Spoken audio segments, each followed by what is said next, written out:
실장님, 오늘 하실 브랜딩은 뭘까요?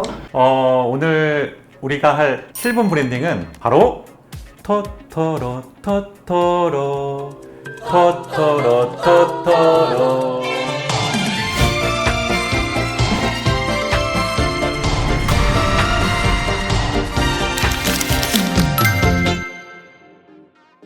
요즘 지브리가 갑자기 AI 이미지 변환에 유행이 되고 있죠. 인스타나 카톡 푸사가 일시에 이렇게 바뀌는 것도 저는 정말 처음 봅니다. 제 친구들 모조리 싹 다 지브리 스타일로 바꿨습니다. 들리는 이야기로는 남친이나 남편이 졸라 못생겨서 지금까지 푸사에 못 올리던 사람들이 이번에 싹 다 얼굴을 바꿔가지고 공개했다라는. 실장님도 그러면 푸사 지브리로 하셨던데 혹시 그러면? 저는 근데 제 와이프는 원래 예쁩니다. 원래 미인이고요. 저는 그렇게 생각하고 있습니다. 자, 아무튼 이런 지브리풍 이미지로 챗GPT의 가입자 수는 정말 폭발적으로 늘었는데요. 지난 3월 기준으로 5억 명을 돌파했답니다. 이게 왜 놀라운 일이냐면 불과 한 달 사이에 1억 명이 추가로 유입된 거예요. 샘 알트먼 오픈 AI CEO가 이런 말을 했죠. GPU가 지금 녹아내리고 있다면서 자기 트위터에다가 글을 올렸죠.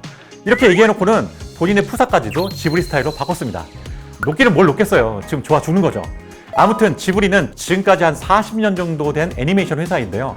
이 40년 이래 이렇게까지 온 지구에서 핫한 이름이 된 건 처음인 것 같아요. 근데 이게 정말 아이러니한 거예요. 왜냐면요, 지브리는 원래 AI나 CG 같은 디지털하고는 가장 거리가 먼 애니메이션 제작사예요. 이건 미야자키 하야오 할아버지가 입에 거품을 물 일이 생긴 겁니다.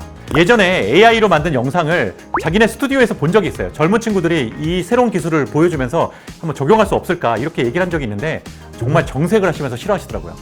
사람에 대한 모독이라는 표현까지 쓰시면서 AI 기술이 자신과는 관계가 없을 것 같다고 이렇게 단호하게 얘기를 했었죠. 7분 브랜딩은 여기에 주목하는 겁니다. 아직도 펜과 물감으로 애니메이션을 만드는 수작업의 상징 지브리가 어쩌다가 AI 이미지의 상징이 되었을까요? 지브리는 1985년 일본에서 탄생한 애니메이션 제작사입니다.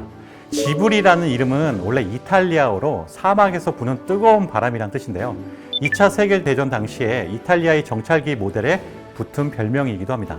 이 미야자키 할아버지가 엄청난 비행기 덕후거든요. 그래서 지브리 작품 속에는 항상 주인공이 하늘을 날고 있는 이미지가 나오죠.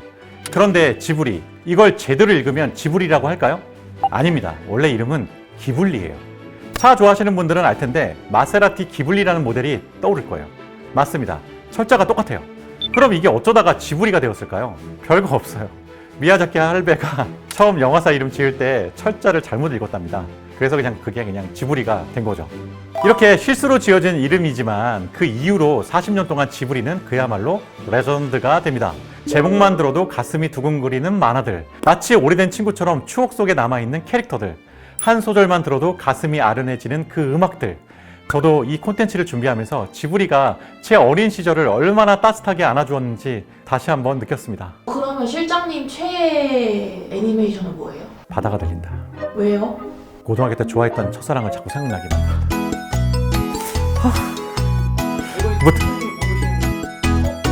사람들의 무의식 속에 각인된 아이덴티티, 또 누구나 그 세계의 일원이 되고 싶은 멋진 세계관, 이런 것들이 세상 모든 브랜드가 꿈꾸는 것이라면 저에겐 이번 AI 이미지의 열풍은 지브리가 얼마나 거대한 상징성을 가지고 있는 브랜드인지 새삼 확인할 수 있는 기회였습니다. 자, 그렇다면 임직원 300명 정도인 일본의 이 작은 스튜디오 지브리가 어떻게 모두가 꿈꾸는 이런 엄청난 브랜드를 갖게 되었을까요? 그거 아세요? 놀랍게도 지브리는 창사 이래 단 한 번도 의도적이고 전략적인 브랜딩을 한 적이 없습니다. 마치 장인처럼 늘 그 자리에서 지브리만의 일관성을 가진 작품들과 세계관을 꾸준히 만들어 온 거죠. 그게 그들이 한 유일한 행동이었어요. 역설적으로 사람들은 그 세계관에 매혹된 거죠. 예를 몇 가지 들자면 지브리의 세계는 언제나 강인하고 용감하며 의연한 여성 캐릭터가 나옵니다. 지금이야 여성 캐릭터가 주인공인 경우가 흔한 일인데 그 당시에는 상당히 놀라운 일이었습니다. 일본 애니메이션의 추세를 보아도 무척 앞서 나간 캐릭터의 설정이었을 겁니다. 센과 치히로의 행방불명의 치히로, 마녀 배달부 키키의 키키, 하울의 움직이는 성의 소피, 그리고 이웃집 토토로의 사츠키 같은 캐릭터는 지금의 시각으로 봐도 독립된 주체로서 사건을 해결해 나가는 최근의 여성 히어로와 크게 다르지 않죠. 두 번째로 지금처럼 환경과 자연에 크게 관심이 없던 시대에 지브리는 자연과 환경에 대한 이야기를 꾸준히 해왔다는 겁니다. 몇몇 작품에서는 산업화와 자연을 선과 악의 대립구도로 만들거나 자연 그 자체를 단순히 배경으로 놓지 않고요. 생명을 가진 인격적인 그 캐릭터로 설정해서 이야기를 풀어가기도 하죠. 동시대의 다른 애니메이션에서는 도저히 볼 수 없었던 그들만의 가치와 철학은 단순한 스타일이나 디테일에 멈추지 않고 40년이라는 세월 동안 누적되면서 이제는 확고하게 자리 잡은 지브리만의 정체성이 되었죠. 이건 브랜드 메이킹으로 따지면 가장 구축하기 어렵고 유지하기도 어려운 그야말로 최상급의 브랜드라고 할 수 있을 겁니다. 아무 전략도 없었던 그 긴 세월에 역설적으로 브랜드의 진정성을 증명해주고 있으니까요. 그래서 저는 좀 이상한 표현일 수 있지만 브랜드를 만들지 않아서 생긴 궁극의 브랜드라고 지브리를 표현하고 싶습니다. 그런데 지브리는 비즈니스적으로 볼 때 아주 큰 리스크가 있어요. 바로 미야자키 하야오라는 천재 아티스트 1인에 절대적으로 의존하고 있는 제작사라는 점입니다. 지브리는 후계자를 아주 오래전부터 준비했지만 결국 실패했습니다. 콘도 요시우미, 미야자키 하야오를 이을 뛰어난 감독님이셨어요. 귀를 기울이면이라는 그 만화는 정말 섬세하고 레전드 같은 고전 같은 작품이죠. 근데 40대에 요절하셨습니다. 또 미야자키 하야오의 아들 미야자키 고로, 이분한테도 기대가 많았는데 아무튼 결과적으로 사업의 지속성 측면에서도 지브리는 꺼져가는 시한부 생명 같은 기업이기도 해요. 감독이 없어요 지금. 두 번째 리스크는 이렇게 한 명의 아티스트의 모든 게 달린 제작사인 걸로 모자라서 그 아티스트의 특징이 엄청나게 고집스러운 장인 정신으로 작품을 제작하는 구조라는 거예요. 작품을 제작하는데 엄청난 시간이 걸려요. 한 예로 바람이 분다라는 영화가 있었습니다. 지금 보시는 이 장면은요, 영화 속에서 4초밖에 분량이 안 되는데 실제로 만드는 데는 1년 3개월이 걸렸다고 합니다. 이건 뭐 상상을 초월하죠? 물론 일단 개봉만 하면 전 세계 와이드 개봉에 저 같은 팬덤 흥행은 뭐 전혀 걱정이 없어요. 하지만 하야오의 바람이 분다가 2013년도에 개봉을 했고 다음 작품인 그대들 어떻게 살 것인가, 이게 2023년도에 개봉을 했으니까 작품 간격이 해도 좀 심하죠. 지브리는 한 달에 1분씩 만든다는 말이 있는데요, 이게 전혀 과장된 것이 아닙니다. 거기에 따른 제작비도 천문학적으로 늘고요. 그래서 만일 지브리가 개봉 수익으로만 본다면 아마 파산했을 겁니다, 오래전에. 하지만 언제부턴가 지브리는 비즈니스적으로 자신들이 쌓은 헤리티지를 적극적으로 활용하기 시작했어요.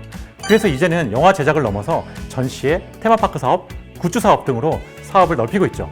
수많은 사람들을 매혹시켰던 자신들의 IP를 기반으로 브랜드의 세계관을 스크린 밖의 현실로 확장하는 작업에 성공했죠. 이들은 전 세계 지브리 팬들에게 고급스럽고 감각적인 브랜드 경험을 제공하고 있고, 그래서 오랜 시간 동안 신작이 개봉되지 않아도 팬들은 기존 지브리 세계관 안에서 다양한 방식으로 브랜드를 재소비하면서 감정적인 관계를 이어가게 됩니다.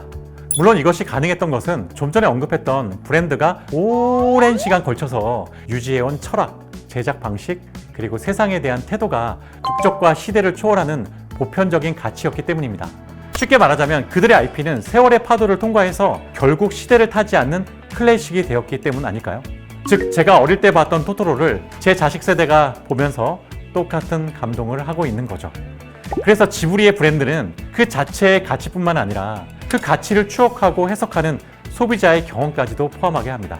소위 지브리라는 브랜드 유산이 탄생하는 거죠. 지금까지 지브리라는 브랜드의 특징에 대해서 살펴봤습니다. 생성형 AI 이미지, 왜 지브리였나?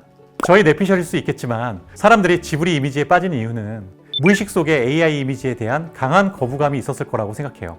AI가 지금까지 생성한 이미지는 좀 차갑고 인간적이지 않은 그런 느낌을 줄 때가 많았잖아요.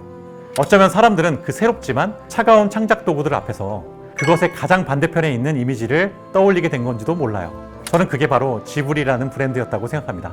그 브랜드가 그동안 주었던 따뜻함과 다정함, 추억, 정서적 친밀감 같은 것으로 무의식 중에 AI의 차가움을 중화시켰다면 좀 과장일까요? 한 가지를 더 꼽아본다면 그런 이야기가 있죠. 가장 궁극의 브랜드는 소비자가 그 브랜드 자체가 되고 싶어하는 마음이라는 것. 지브리의 작품을 보면서 내 자신이 그들이 만든 세계관 속의 일부가 되고 싶다는 의식이 이번 열풍에 있지 않았을까 저는 감히 생각해 봅니다. 생성형 AI는 이미지를 재현할 수는 있지만 브랜드가 가진 세계관과 태도, 깊이를 복제할 수는 없습니다. 이 영상을 보는 여러분들의 브랜드가 지속되기 위해서는 AI가 쉽게 복제할 수 없는 것, 어떤 가치를 기반으로 하며 어떤 세계관과 어떤 태도를 가지는가에 대한 저마다의 해답이 필요합니다. 브랜드는 절대 짧은 시간 동안 만들어지지 않습니다. 지브리처럼 오랜 기간 살아남아서 클래식이 되는 브랜드는 빠르게 소비되는 것이 아니라 느리게 기억되는 형태로 존재하기 때문입니다. 빠르게 변해가는 세상 속에서 여러분들의 브랜딩을 오래 지속시키는 데에는 이 질문과 대답이 작은 힌트가 되었길 바랍니다. 저희는 이제 다른 브랜딩과 다른 스토리로 또 찾아뵙겠습니다. 기미다치와 도야떼 지분다케노 브랜딩 오 축구로 노까 미나상 사요나라!